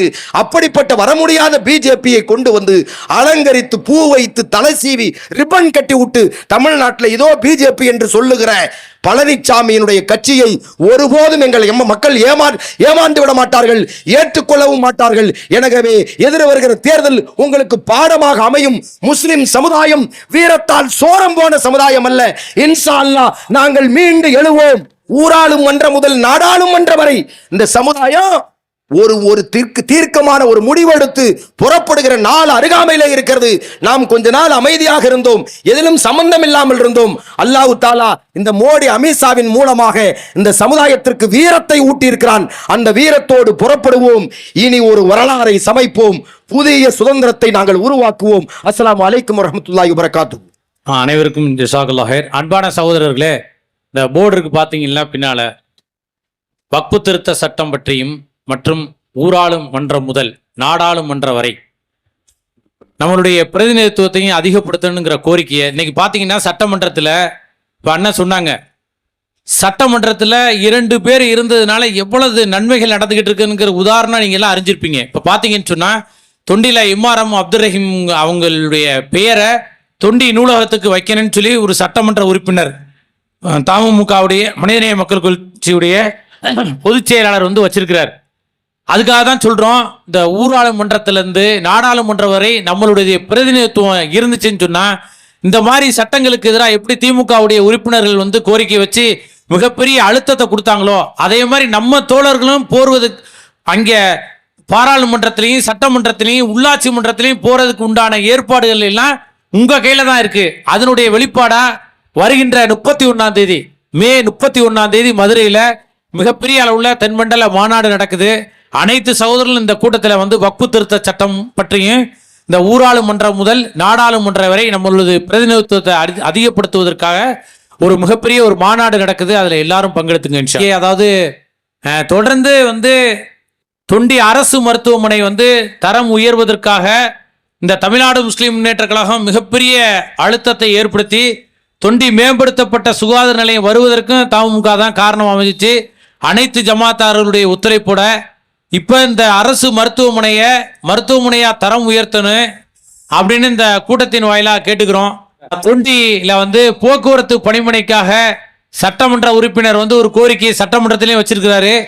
அவருடைய சொந்த நிதியையும் சட்டமன்ற உறுப்பினரும் பாராளுமன்ற உறுப்பினரும் தருவதாக வாக்குறுதி அளித்திருக்கின்றார்கள். அதற்குண்டான அத்தனை பணிகளும் நடந்துகிட்டு இருக்கு. அல்லாஹ் மிகப்பெரியவன். அஸ்ஸலாமு அலைக்கும். வக்ஃபு திருத்த சட்டத்திற்கு எதிரான இந்த தெருமுனை பிரச்சாரத்தின் அழைப்பை ஏற்று வந்த மாவட்ட நிர்வாகிகள் மற்றும் அத்தனை ஜமாத், அதாவது அல்லாஹ் இந்த ஐக்கியம்ங்கிறது, ஆனால் அந்த ஐக்கிய ஜமாத்னா இந்த இதை சுற்றி இருக்கிற பிவி பட்டினம், எம்ஆர் பட்டினம், நம்புதார் அத்தனை ஜமாத்துகளுக்கும் இதன் வாயிலாகவும் மற்றும் காவல்துறை நண்பர்களுக்கும் ஊடகவியலாளர்களுக்கும் மற்றும் இதற்காக மைக் செட்டு கரண்ட் கொடுத்த நம்ம விஐபி மொபைல் கடை அத்தனை பேருக்கும் தொண்டி தமுகவின் பேரின் சார்பாக நன்றியினையும் சலாத்தையும் தெரிவித்துக் கொள்கிறேன். சுபானக அல்லாஹும்ம அபியந்திக அஸ்ஸலாமு அலைக்கும்.